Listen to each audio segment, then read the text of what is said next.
All right, welcome to Bagpipe Nation. I'm here with my illustrious, for lack of a better word, co-host, Vin Janowski. Is Vin out there somewhere in I'm the out here. Hello, all. in the snowdrifts of New Jersey? How was the snow-a-cane? Snow came. We have about 18 inches of snow out here. Did not even shovel. Snowmageddon, Snowmageddon. Snowmageddon, or like Snowvacane or something. You know, the list of adjectives is never ending. So thanks for joining us here, Bagpipe Nation. This is, of course, brought to you by the Piper's Dojo and pipehacker.com. And this week we have a really cool special guest from down off the mountain in Petersburg, New York, and that's Donald Lindsay. And he's going to talk to us a little bit about P-Rock and Counter-Rock, which is the way that P-Rock is sung, or which was, for hundreds of years, the way it was transmitted from teacher to student. And Donald, of course, was pipe major at the Ormore Pipe Band for 15 or 16 years, starting around 1993. And of course, Ormore has been a really successful band and played some really great music.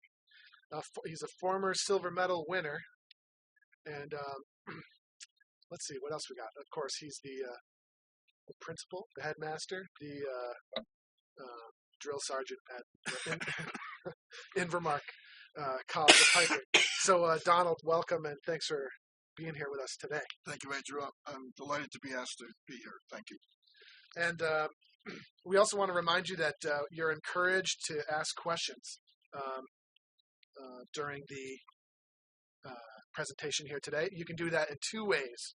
The old-fashioned way, which is actually ironic, is to use your chat window, which should be available in your console to the right of your screen. You can type in questions, which will be handled by our world-famous moderator, Pat Dowd, an excellent piper, I might also add.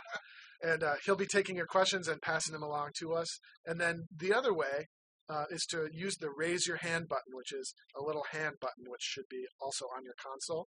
If you raise your hand, we'll see that you want to ask a question, and we'll actually be able to unmute your microphone so that you can call in and ask questions to Donald or Vin and myself at certain points. So we definitely want you to raise your hand if you have anything you want to ask to maximize interactivity. So let's go ahead with Donald. And Donald, why don't you just fire away? Tell us about what Counter-Rock is and how it relates to, stuff. Okay, Andrew. I'm just assuming that in the audience, there are folks who've had perhaps quite a lot of experience with Counter-Rock, and there's some folks who've never maybe even heard the word before. So I'll just say a few remarks at the beginning to sort of draw a broad picture about Counter-Rock. Counter-Rock is a Gallic word, and when all the syllables are put together, the meaning is to chant or sing. Until the middle and later 19th century, it was a method favored by Highland pipers to teach and share the music of the bagpipe. Most pipers and teachers make up their own Counter-Rock. This is completely valid. But the goal in doing this introduction tonight is to try to lead people to achieving greater expression in P-Rock playing.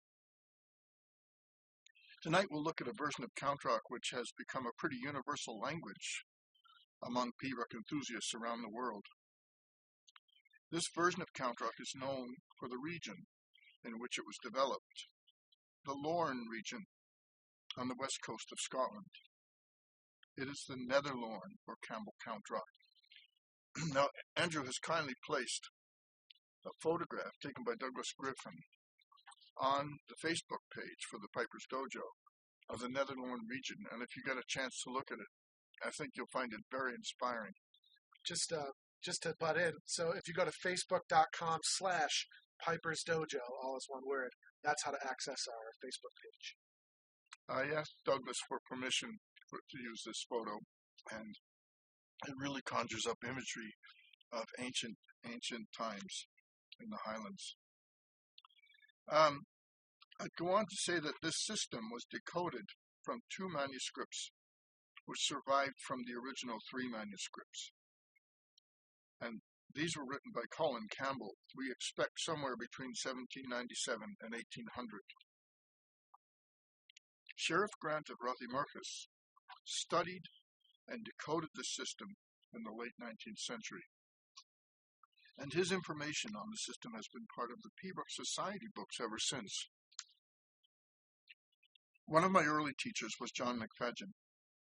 John was a school teacher and a very keen piper. He felt that this information should be put in lesson form. This thought inspired me to put a course on Countrock together. This course is now available in various locations, including the Piper's Dojo, and it's much more detailed than we'll be able to do in a short period tonight, but at least hopefully tonight will give us a good start. Let's begin. Netherlorn Countrock is based on the plain G grace note, D grace note, and E grace note scales. I'd like to go through these in tonight's session and take time after a bit to answer your questions. In creating these syllables, pipers were imitating the sound they heard on the practice chanter.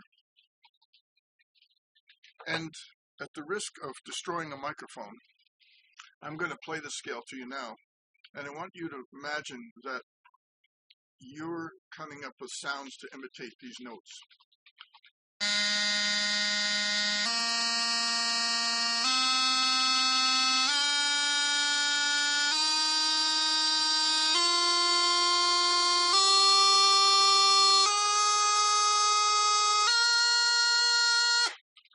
Let me sing the syllables to you, and then we'll go over them in more detail.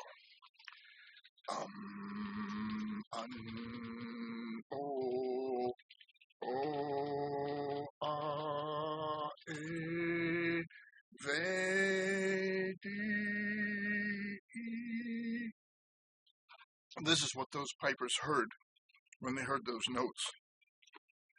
So, let's take a closer look at some of the syllables. We write the one for low G as EM, and it can be pronounced either or M. I favor the first one, but it's written EM. And by the way, there's a chart showing all of this on the Facebook site for the Piper's Dojo. So we have it all displayed there. And the syllable for low A is written EN. These, by the way, are all in lowercase. And the pronunciation that I favor is un, but it can also be pronounced N. Now, you're going to raise an eyebrow, some of you, when I give you the next 2 syllables, because the one for B is the letter O, and the same vowel is used for C, the letter O. When I write Countrock, I put a diagonal line through the syllable for B, so it can be visually separated from the syllable for C. In the original manuscript, however, it was just written the same way, and you would distinguish it depending on the context. So let me review the first 4 syllables. The first one is spelled EM. The second one is un, spelled EN. The third and fourth are the same vowel, O and O. So let's do a little practice for a minute.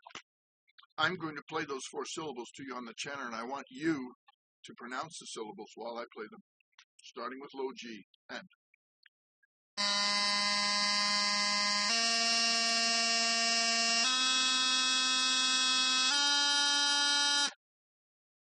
Let's continue.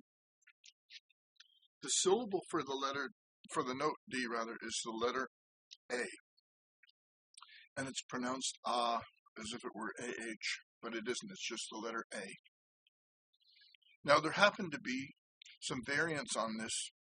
Sometimes when you get 2 vowels together, we have to use a consonant to separate them. And so those variants are A is the plain one, but sometimes D is put in front, so it's da, and sometimes B, so it's ba. Okay, we go to E next. The letter for E is the letter E, but the pronunciation is A, as if it were A-Y. So D is A, E is A.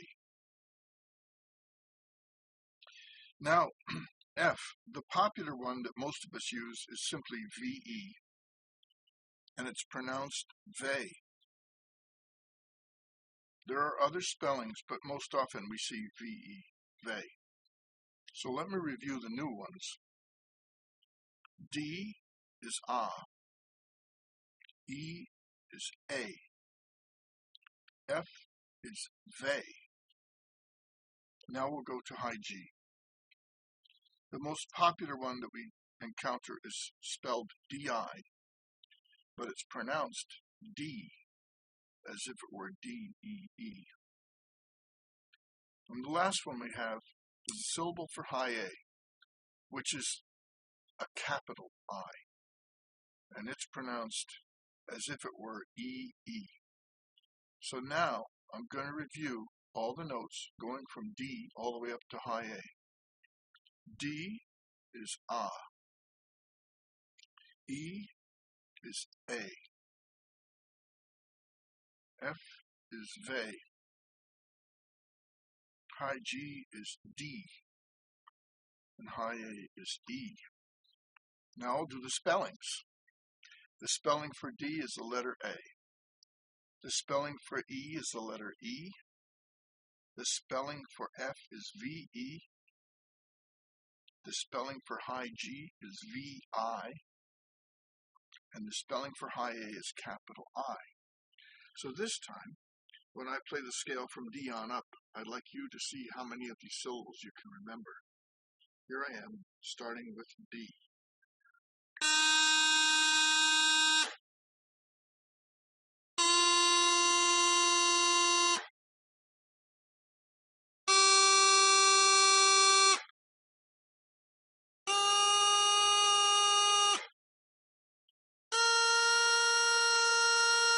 Those syllables were A, A,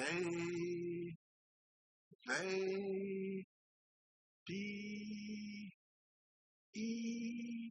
Now, some of you at this point are beginning to scratch your head and say, how can I possibly learn all these 9 syllables in a couple of minutes?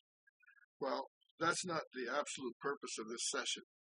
It's just to get you acquainted with what they are so that you'll be able to practice them. Bear with me for a second. Here, Donald, I'll read it for you. Okay. So we have a question coming in. Okay. So are all these variations of pronunciation of the same note, for example, the day and the they, okay, found within Colin Campbell's volumes? Yes, is the answer. And did he freely move between these different versions within the same tune, or did he was he consistent in his use of the notes, or is it just, I guess the question is sort of related to how much flexibility do you have to move around to some of these different pronunciations and stuff? Okay, that's a good question, and the best way I can respond to that is that circumstances governed what was done. Example, as I said earlier, if you have an occasion where there's a vowel followed by another vowel, frequently it would be broken up with a consonant in the middle, and that would sort of dictate which syllable got used. I won't sit here and say that in Colin Campbell's writing it was 100% logical, but I will say it's about 98% logical. And certainly for the man who did the transliteration of this knowledge, it must have been a considerable challenge, and he put great order in it. The easiest access to this information is in the early volumes of the Pibroch Society, in the preceding notes prior to the tunes. You'll see the whole system laid out, and it's actually a pretty neat system. Anyway, I hope that might have answered that question. Can you, So we have these syllables. Can you give us an example? Can you play us a phrase of some pibroch and then follow it up with the singing of it? Yes, thank you for asking that question. Because for some of us who aren't pipers, I'd love, I am a piper, I guess you could say. But You're a good one. If you're too modest to say so, I'll say it for you. You happen to be a good one. Why, thank you. Why is everyone laughing at me? That's a good question, and I want you to know that as soon as you have memorized these, one moment. Oh, Yeah, we're thanks. getting some great questions. They're really rolling in, and they're all repeatable over the air, but some are kind of cute. Next week on Bagpipe Nation, the modesty of Andrew Douglas. There we go. There we go. Well, that's only going to be a short segment, right, Andrew? Certainly. Certainly, I would hope so. All right. In all seriousness, Should the segment be long, it would suggest that it would be sort of ironic if the topic was modesty. But I digress. All right. Well, I have a question for a follow-up question on Campbell's contract. All right. But I'm only going to let you ask that question now, Vinny, because you're Vinny. But I'm not going to lose track of this first question. Vinny, go ahead with yours, and I'm coming back to that first question. You say that he took great pains to put order into his writing. Yes. I mean, I'm speaking of Grant of Rothiemurcus, the guy who deciphered it. Right, right. But even in Campbell's manuscript themselves, I mean, how much work do you think it was at that time? I mean, pipers today make up their own contract. Correct. And they have for a long, long time, and yes. I'm sure they did back then too. Yes. Do you think Campbell was sort of imposing some sort of artificial order on things, or do you think he was just trying to get his head around maybe what had been done during the day, which is everybody doing their own thing? I think both of those situations apply. I think I've read in some articles, some historians maintained that Campbell could not make sense. He was having trouble making sense of his father's counterart. And some people maintained that the reason he went to writing this out was to try to make more order and sense of it. And you're absolutely right, Vinny. There were probably as many different counterart dialects as there were people who played the bagpipes. Because counterart is a way of expressing the feeling, the emotion, and the subtleties of the music. And I'm sure everyone's aware that it's not just pipers that use this kind of vocable to communicate nuances in music. Jazz musicians do it constantly, even classical musicians. I wish I could locate it easily, but there's a famous film of Leopold Stokowski conducting the NBC orchestra in a rehearsal. And it's very moving to a piper to hear him begin to sing the passages to the orchestra the way he wants them performed, and then have them come back and perform with the subtlety that he imparts. So, counterart technically is not at all limited to just pipers. It's one musician to another musician. And this is the important part of the whole thing from my perspective, is that entering into some means of using counterart to convey music is how we begin to get to the higher levels of musical performance. I've never yet in my life met a great musician who did not use some oral form of trying to get the feeling across about the music.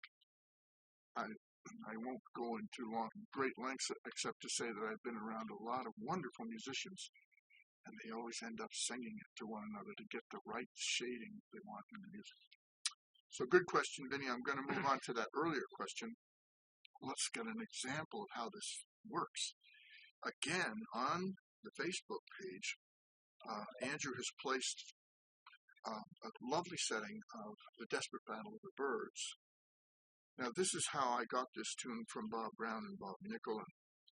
They told me it's the only tune that John MacDonald ever asked them to learn. They always asked him for tunes, but on this one occasion, he said, "I would like you fellas to learn this because Just for the record, that is a Scotty type dog. that's a Scotty barking type dog, so don't worry, people. It's all in keeping with the program. There are no inconsistencies here. Yeah, this is totally Celtic, this whole program. That was not a sound effect, people. That was a real dog Yeah. whose lineage Goes began way back. somewhere Yeah. in the Scottish right. Highlands. And no, if there are any dachshunds out there listening, I don't want you to take offense. It's just the nature of the way tonight's program's going is leaning towards the Scottish and Irish dogs. But moving right along and going back to this concept, with the information you now have, you could begin to start putting together a pibroch variation. I'm looking now at variation 2 singlet for Desperate Battle of the Birds. And first I'm going to sing, and then I'm going to play a bit of it. And Just for the record, Donald, the only picture we have up goes to the end of variation 1 only. All right, that's a small problem, but I'm sure at another time we'll be able to add more to this. Let me try and find it here, but Okay. go ahead now. All right, so I'll sing a bit first. Now, there's one syllable that I haven't covered that's relevant. This variation starts with a G grace note on C, and we haven't yet talked about the G grace note of scale. But when we add G grace notes to the plain scale, we get what they call an aspirate sound, an H breathing kind of a sound. So the plain syllable was just this, oh, oh. But when we add the G grace note, it changes, and we put an H in front of the O. Ho, ho. So the first grouping of notes will be just H-O. And then we're going to alternate with the high A, which is a block capital I.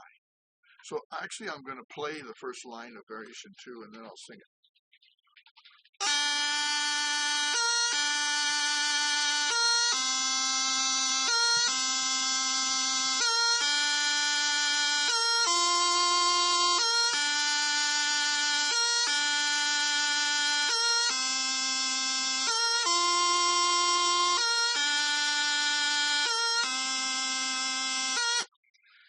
Now, I'll sing it. If you refresh your Facebook page, the music's now up. Thank you, Andrew. Okay, thanks. Well, here goes that first line. Oh, ee, oh, ee, oh, ee, oh, ee, oh, ee, ee, oh, ee, oh, ee, oh, ee,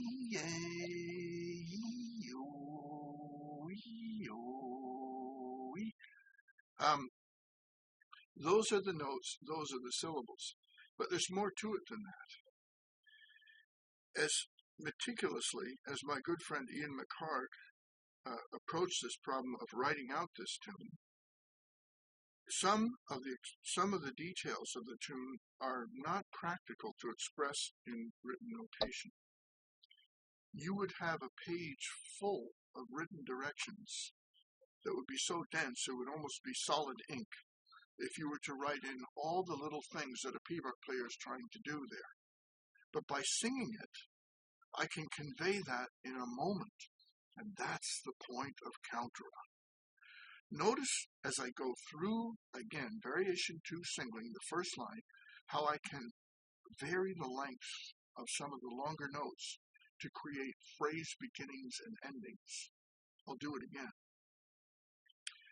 Oh, ee, oh, ee, oh, ee, oh, ee, oh, ee, ee, oh, ee, oh, ee, oh, ee, ee, oh, ee, oh, ee. I hope you were able to detect that I didn't play all the melody notes the same length. And when I wanted to show the end of a phrase, I simply took the last long melody note and slightly lengthened it. And I chose tonight to do a 2-bar phrase, a 2-bar phrase, a 4-bar phrase, and a 4-bar phrase by altering the appropriate melody notes. Now, whether you use Nether Lorne countrock or whether you use a made-up countrock makes no difference. The important point is to be able to show those subtleties. I'm going to quickly go through a couple more scales because, as I said at the beginning of this session, if you learn these 4 scales, you're pretty well set to go with counterart. So, this is an interesting question. With the rise in pitch of the modern bagpipes, are these syllables still an effective representation of the scale we play now compared to the scale when this was developed? Okay, that is a good question. That's deep, man. Well, it is a good question. It's a great question. Thank you, Brian, for that. I'm going to tell you this much. If it keeps going much higher, the human voice won't be able to sing that high. We're going to have to get that Scotty dog who's in the big room to cover the ground. Anyway, that was doable. It's doable. I suppose it's doable with enough Alpo and patient training. But in all seriousness, it still fits, Brian. It still fits. But the matter of pitch rising, that in itself would be a worthy session on this program. The effects of it. I have a dear friend who's overseas who is very highly educated in physics and bagpipe making, and he can quantitatively explain what happens when the pitch goes beyond a certain point. But to put it in a nutshell, certain harmonics simply disappear from the human hearing range. So the bagpipe changes in very measurable and audible ways. So it's a good question, Brian. But to apply it to this, the counterart still works at our higher pitches of today. I'm going to quickly go through these other scales, and then I want to spend some time answering questions. I'll just quickly review the plain scale and the pronunciation now. The spelling will be up on the Facebook page. It's also, this is borrowed from Wikipedia as well. So thank you for mentioning that. If you type in counterart on Wikipedia, you'll see they have the scale chart there. The image we have up is kind of blurry, so hopefully you can make it out. But if not, head to Wikipedia. Yeah, there's a really interesting article on counterart in the Wikipedia area. So first, the plain scale. Once again, we have 9 syllables. Only one is written with a capital letter. That's high A. And the pronunciation, which will sound different from the way they're written, is o, a, they, d, e. Now, we have less to do in the high G grace note scale because we can only put grace notes on 8 of these 9 notes. High A is always plain. And because it has an aspirate or an H sound, the letter H is going to figure largely in this. Low G changes from to hum, but it's spelled H-I-M. Low A changes from un to hun, H-I-N. Now we can tell the B and the C apart because a G grace note on B is hio, H-I-O. And a G grace note on C is ho, H-O. Now, a G grace note on D is no longer the simple ah, it's now ha, H-A. Now we come to E. The G grace note on E is like the Scots word lach, the way that CH is treated, but we put that at the front and we have che. On the west coast of Canada, they use she. That's their pronunciation. But locally, it's che. And here we have F, which was they, but now becomes hey, H-E. And high G was D, and now it's he, H-I. So the full scale of G grace note is hum, hun, hyo, ho, ha, he, hey, he. And if there's a high A, it's the same as before. It's just E, a block capital I. The next two are even shorter. When we use the E grace note, because relatively speaking, it's a sort of a soft grace note, there's not much change in the syllables. So what you're thinking, some of you now, is, well, then how do you tell them apart? The answer is, you'll see in context where there's supposed to be an E grace note on a particular syllable. You'll know it by the context. But let me do the syllables. E grace note on low G is spelt the same way as the plain one, EM, and it's pronounced E grace note on low A, spelt the same way as the plain one, and it's un. We get a difference now on B. B was O, now it's yo. And C was O, but now it's yo. Spelled the same, E-O, E-O. And an E grace note on D is ya. So if I play the E grace noted scale, sorry, try again.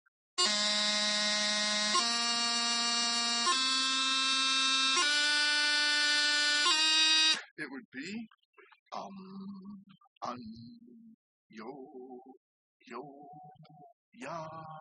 And the last one we're going to do in this section tonight is the D grace noted scale, only on 4 notes.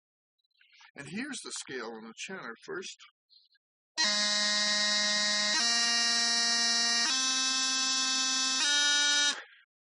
And the syllables, I'll give you the spelling first and then the pronunciation. The syllable for a D grace note on low G is D-A-M, and it's pronounced dam. And a D grace note on low A is D-A-N, dan. A D grace note on B is T-O, toe. And a D grace note on C is D-O, do. So the 4 syllables are dum, dun, to, do, and here they are in the chanter.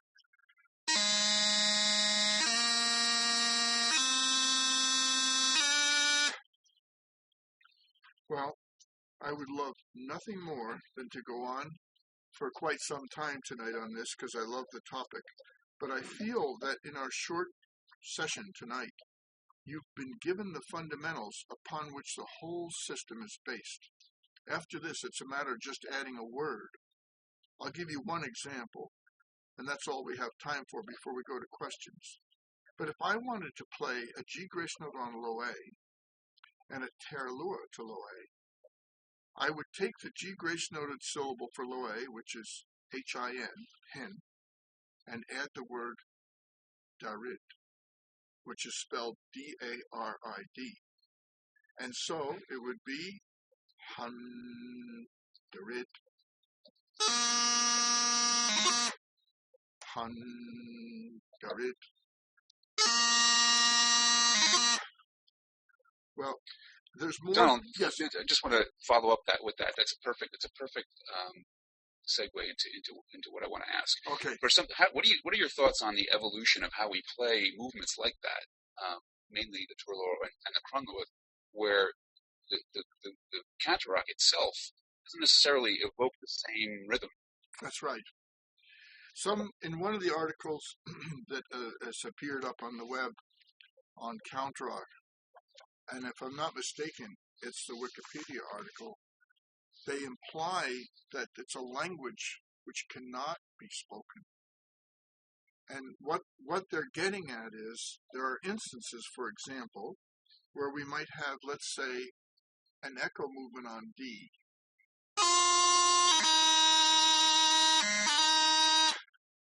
Well, the Cantarock's awkward, because in the middle of all that, we're going to have a consonant that we have to stretch, and we normally don't do that in our language. So that's what they're getting at. But sometimes the words seem like they're really hard to pronounce. The word for that, what I just played, would be, if I were to time it that way, he, hurrah, hurrah. I've got to hold that R out for a long time. I'll do it again. He, hurrah, hurrah. I think I know where you're headed with this, Vince, and tell me if I'm on target. Basically, what's happened in recent years is that there has been a door flung that hitherto was closed to pipers. and that is access now to manuscripts that were only available to a privileged few people. Now, any piper that wants to get to the Pibroch Society website, if they have enough ink in their printer and enough paper, is invited to download these fantastic manuscripts. And when we look at them, not only the Count Rock, but when we look at some of the others, we begin to see alternative ways of timing things. For example, where we've been trained, many of us, to play an echo movement on B like this, we suddenly see things like this.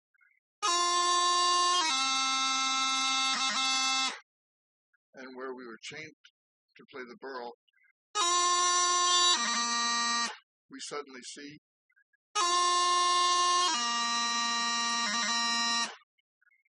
so I think we can't argue with this kind of thing. We've got to realize, yeah, there must have been different ways of timing the movements, and it raises lots of questions about, well, what are some other ways? And a lot of the students of Pibroch are beginning to bring these to the surface. In the MacArthur-McGregor manuscript, which relatively recently became available to everyone, we begin to see these different timings. We look at Donald MacDonald's manuscript, we see different timings. And a thing that Andrew and I have sat around and chatted about for more than a few minutes is how so few cadences appear in some of the old manuscripts, particularly in the Campbell Count Rock. Andrew has done a lot of work with what happens if we just go with the Count Rock and don't add things in. And he's come up with some beautiful arrangements of tunes. Andrew and I had a wonderful session with Dr. Angus MacDonald up in Skye a few years ago. And this was the theme that he presented. He said, how about we look at these as they appeared in the old manuscripts? He went through about 4 Pibrochs. And movements were timed differently. Movements were played as melodies rather than melodies heavily interfered with, I should say, with cadences. So I think your question is leading to all of these things. Does that answer it in any way? It does. That's really, Alan MacDonald comes to mind because that's a big underpinning of what he talks about when he talks about, singing and giving and things like that. The way he plays some of those movements is, according to his theories, that it's the way they were played back in the day. Yeah, and I think the only caution I would add to that is, even today, Scotland is a patchwork quilt of little communities and regions. And it boggles the mind to think of somebody living within a 10-mile circle for their entire life and never traveling outside that circle. But I think a lot of that took place in ancient days. So wouldn't it be likely that there would be local styles of doing things, and no one right style necessarily, but different styles?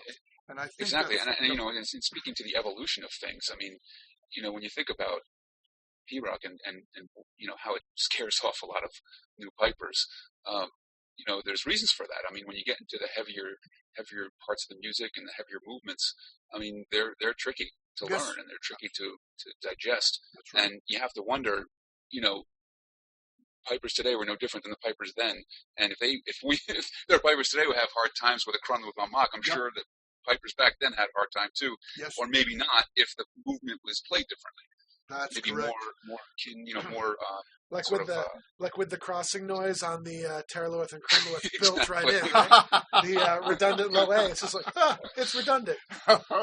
Let's before we get sidetracked too much, I want to reach out to our audience because we got a couple questions. Good. Okay. So here's Vince, I enjoyed that. That was a good question. Here's Michael Miller. Good. We're going to unmute you here, Mike. Hey, Mike. Are you there? Hey, Mike. Mike Miller. Earth to Mike Miller. Accidental hand raise? I think so. Okay, how about Cliff Roberts? Cliff, go ahead. Can you hear me? Oh, yeah. Very well, Cliff. How are you? Hey, Donald. How are you? Good to hear. Good. Great session. Thank you very much. Oh, I'm glad you could tune in. As far as a beginner and intermediate PBrock student, do you have a list of PBrocks that would be good to start with, or kind of Yes. introduce a person to the counter-rock? Yes, I've been giving this a lot of thought lately.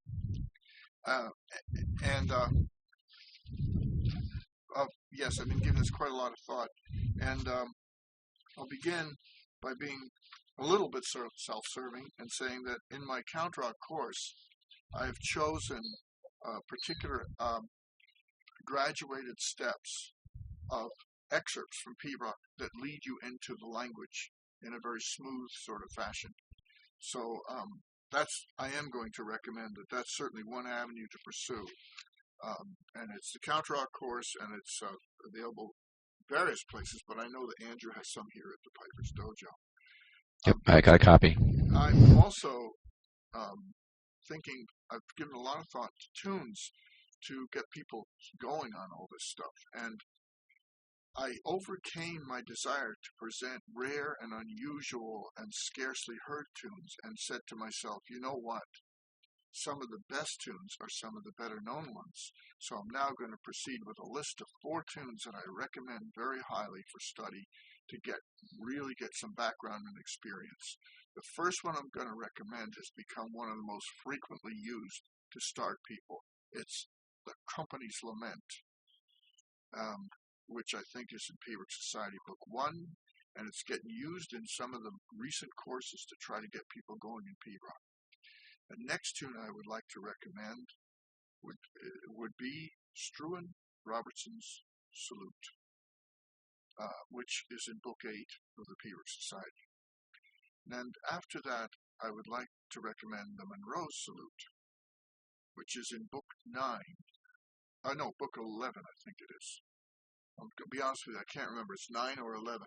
And there is one typo in the variations. There's a C in place of an E. But if you look at the rest of the variations, you can make it match up the way it should. And the last tune I'm going to recommend as a starter tune to really get the hang of it all is one of the most frequently heard. And it's Bengare's Lament, which doesn't appear in the P-Rock Society, I don't think. It's only in the Kilberry book, and it's tune 100 in the Kilberry book, I think. And between these 4 tunes, a person learns to play Ordinary Terlor Crinloa, Terlor Crinloa Bravach, Toscacha Crinloa, and then another one with Ordinary Terlor Crinloa. The 3 main kinds of Crinloa and Terlor are contained, plus a host of movements. So that was a good question. I hope that answer helps. Okay, thanks a lot, Cliff. Let's move on. Let's see. Misha Murdoch has his hand up. Hello, Misha. Anybody home? See, this happens a lot. People press the button and nothing happens. Well, Misha, I'd love to hear from you if it works. Yes. Misha did have 2 questions. Okay. What does convey mean? Okay. And how long have you been singing? Okay. First off, that word convey, it simply means to pass one idea. In this situation, it means to pass one idea from one person to another, and this specifically means to transfer a musical thought or idea from one person to another. And how long have I been singing counter-rock? My first piping teacher. If I can butt in here. Oh, go right ahead. When we did the audio. Yes. When we did the audio for the counter-rock books, which, as a side note, are definitely available at pipersdojo.com. It was funny because your voice is much, much younger than it is now. Yes. It has like a significantly more supple timbre, Thank you. so to speak. But again, I digress. Go ahead. Brian was making the observation that the pitch is rising on the bagpipe, but I think my voice is lowering in pitch day by day. It's difficult.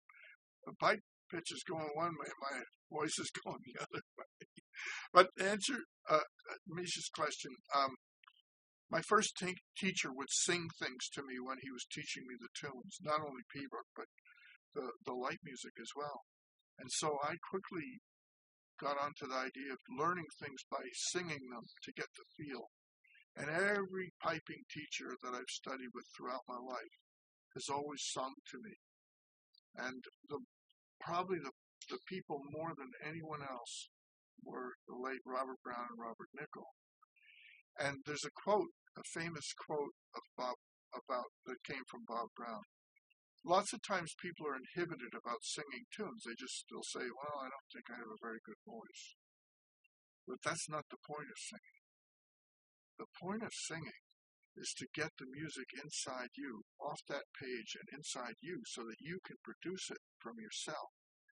And so the words from Bob Brown to the student who was reluctant to sing were, he would say, I don't care if you sing like a Caruso or a crow. It makes no difference to me. Sing. That's great.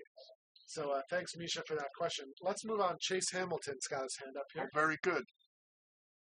Chase, you're on. All right. Donald, you mentioned that your first piping teacher used to sing also the light music too. I mean, I've read that counterrock is usually used for the P-book, but it can also be used for light music. Yes. And here's what I want to say, Chase. I've had some very keen friends and associates who've taken the system that I'm presenting tonight, and they've configured it to work with light music.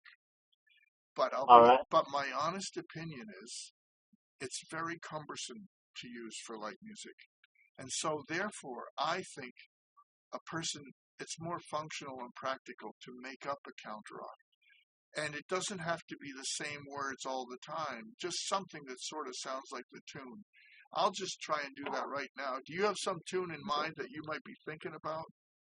Not really. I just remember hearing you talking about the syllables earlier in the webinar, and I was just kind of thinking like, well, if someone trying to sing light music, it would probably get very confusing and wanted some a hornpipe or a jig or something like that. All right. Well, a melodic hornpipe that's very popular in folk music, and I love to play. Not that it's a big heavy tune or anything, but the Jolly Beggarman has got a great melody. And if I were just going to make up any old syllables at all, I think it would do the necessary. I might sing he shumpadum peel but up a dum be dip obra ho baji bro ha but take it um obra be but peel but up a dum be dip obra ho badum be kadum pate bro. In Ireland they call that diddling a tune. And Bob Brown's sister, Bessie Brown, was later realized in Scotland to be a national treasure. And we should have a whole program about her sometime. But she lived very simply, and she was wonderful at tying salmon flies. And the salmon fishermen gave her a simple house to live in a boy. And she taught all the local kids to play the pipes. And I have recordings of her singing beautiful marches to spades and reels, and I dare say there are very few pipers in the world that could play them as well as she sang them. Anyway, she was in a wheelchair for most of her life, but it didn't stop her from contributing to the local kids and teaching them. And that's the way she would sing. I'm hearing a lot of talk. Oh, hold on. Let me mute Chase here. Okay, then you should be good to go now. Okay, sorry. I was just going to make a comment. In Scotland, they, not in the upper parts of Scotland, they call that type of singing cannitreachd as well. Okay? They do. They give it the formal name of counterrock.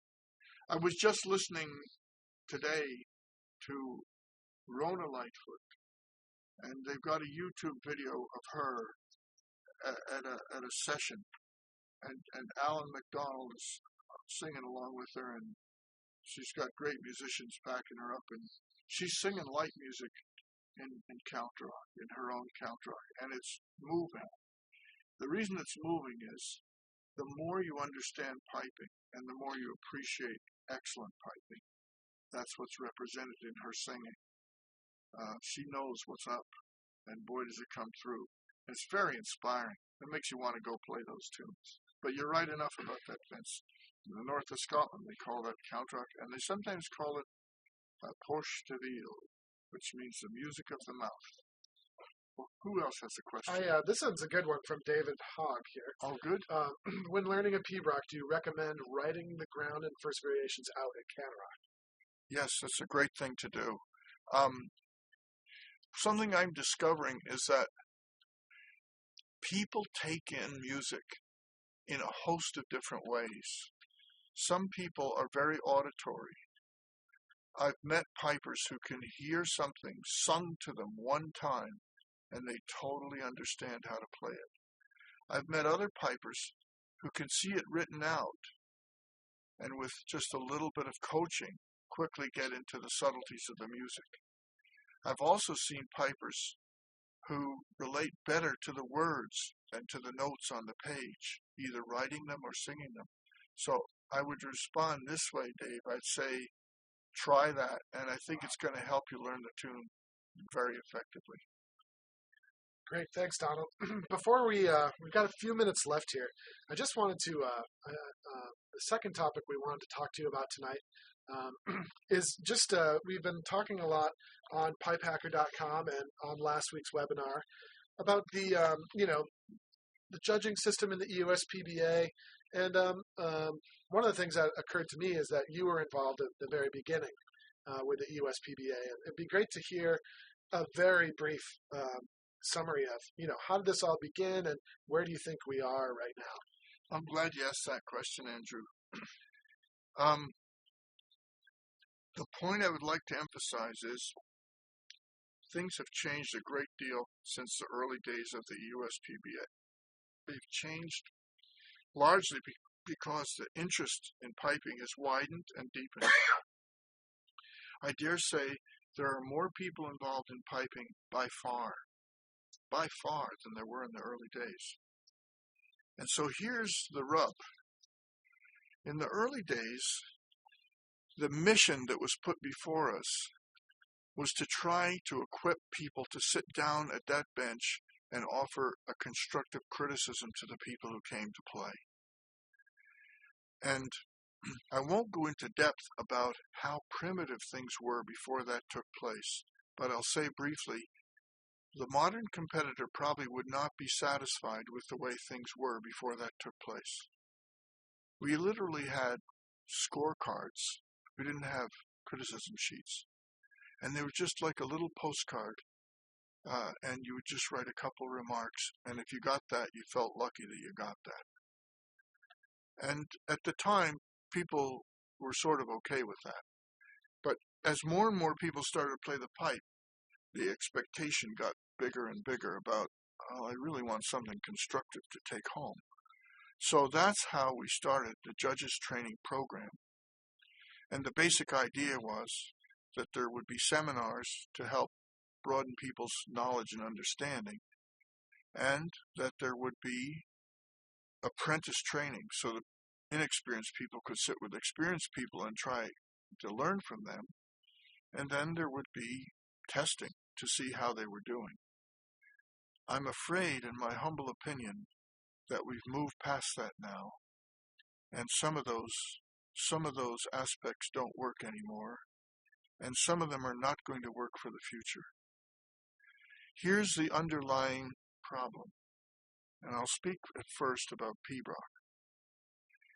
The notion is now being presented to people who want to become pibroch judges that if they attend some seminars, if they pass a written test, and if they sit with an experienced judge, then they can become pibroch judges.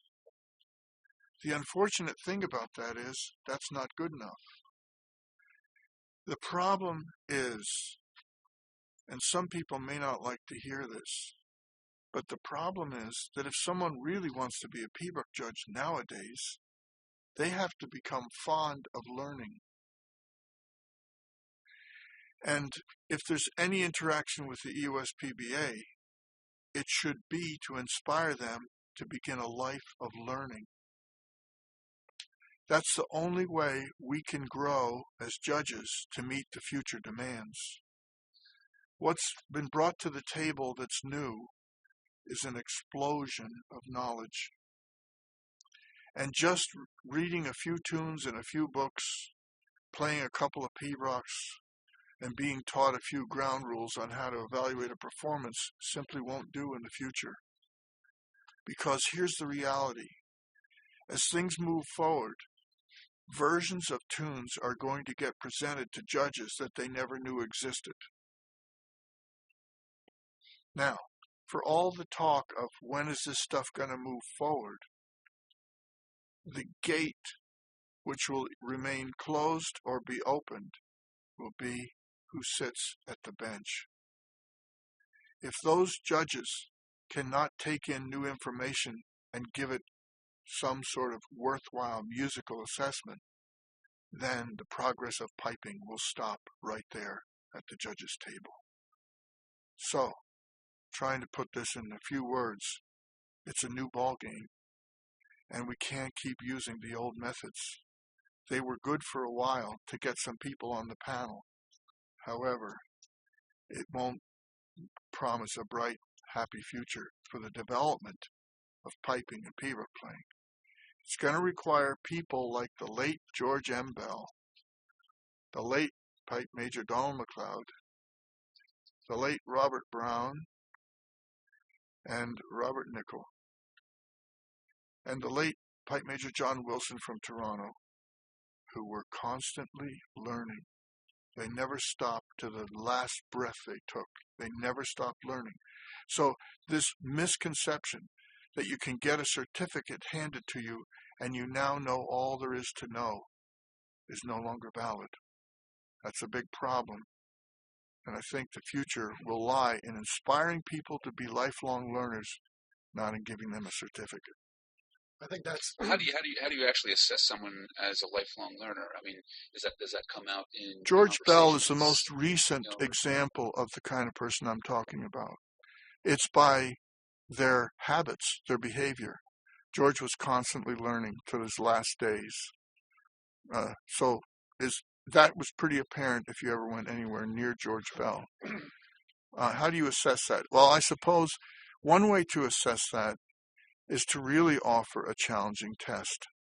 I've had the privilege of working with some of the judging candidates over the years. And on my last encounters with them, I did not give them solvable problems. I gave them insoluble problems to see what they would do with an insoluble problem. There's some real hard issues that can come up about P-Rock. I gave them the real hard issues. And the reason I did that was to try to break them out of the mold of, well, once I pass this test, I've got it knocked for life. I didn't want them to leave the training course with the feeling that get the questions right on the written test and you know all there is to know. That's not doing anybody any service. I have heard that the testing process is more like that now, in that you're presented with reasonable scenarios rather than with multiple choice or something, which is, I think that is positive. I mean, one of the things that we've been arguing is that the ultimate, or one of the key ways to monitor, someone, and I think this could potentially sort of combine with what you're saying, is that your activity, to stay active and to be competing or teaching is vital, and to use people's credentials is a great way to certify adjudicators. Do you agree or disagree there? Well, one of the criticisms which is definitely valid is that what about excellent teachers? Even if they're not perhaps the best player. I know a person who made it to the rank of amateur one piper, who has made a lifelong study of P-Rock, who would be so far. I know who it is. Yeah, he lives in Boston. Yep. And this person isn't allowed to go into the program, and now he's had some health issues. I don't know if he'll be able to go into the program, but without even going into the program, this individual would be light years beyond many of the people that are serving on the panel now in the P-Rock capacity, because he's well acquainted with the many various ways of playing these tunes and approaching them. Here's a thing that gave me an eye-opener. I have a dear friend who is a thoracic surgeon, and he's a young man, and he got to the point where he was a teaching doctor, and he currently works in a major city hospital. Now, he told me that a while ago they had to do periodic checks on where they stood in their field. They were tested orally and written tests and so on. They've increased that frequency now. They have to do several of those a year to maintain their license.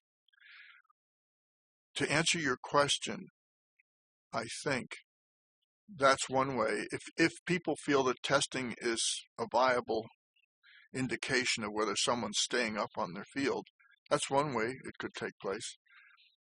I would prefer to, before we wrap this up, because I think we're getting close to the end of our time tonight, but I would prefer that it just be done by example, and you can tell a tree by its fruit.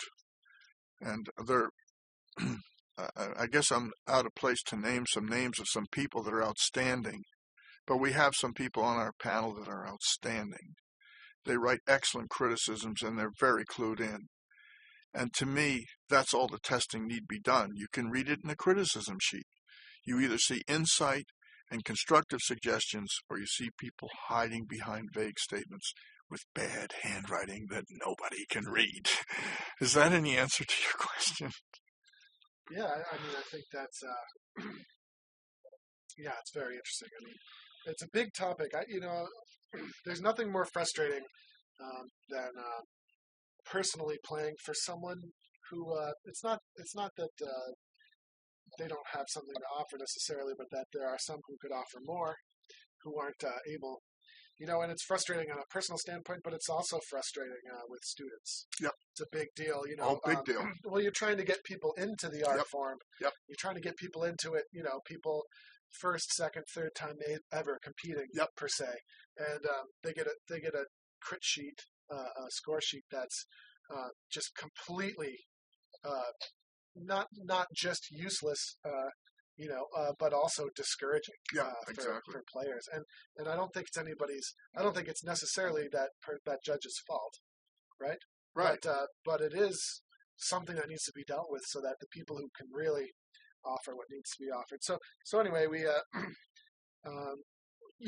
we're looking forward to continuing to discuss that and hopefully get people to not only participate in the discussion but also to I think one thing you mentioned is that the mentality needs to change and must change in order to move forward. Yep. And there's a mentality too that discourages risk taking as well. I think that's right. One of the things that needs to be encouraged is for players to take that risk of playing that other arrangement of a tune. That's right. Of a tune or another setting that is unfamiliar to pretty much anyone listening to it. If I could just touch on that real quick. Yep, I'm getting the high sign from our engineer, but I'll try to be brief, and I'll say that highly paid engineer. By one of the cutting edge people currently is Alan McDonald. Notice this: Alan is not playing his cutting edge settings on the boards at competitions. He's playing them in the recital hall. Here's the point I'm trying to make. If someone's going to go into a really deep area that's very obscure, first off, it's important to probably provide a written version of what you're going to do to the adjudicator, number one. Number two, it might reach a point where it's so esoteric from the mainstream of understanding that maybe sometimes the concert hall or a concert format is the appropriate place to challenge people's minds. It's difficult, but it's like render unto Caesar that which is Caesar's. There's a realm within which most P-Rock judges can follow what's happening, and then it can get to a point where it's beyond their ken. And that's another area that needs to be looked at. How far can we go before we lose the understanding of the judge. And the other side of the coin is, what can the judge do to keep current with the new information that's constantly emerging?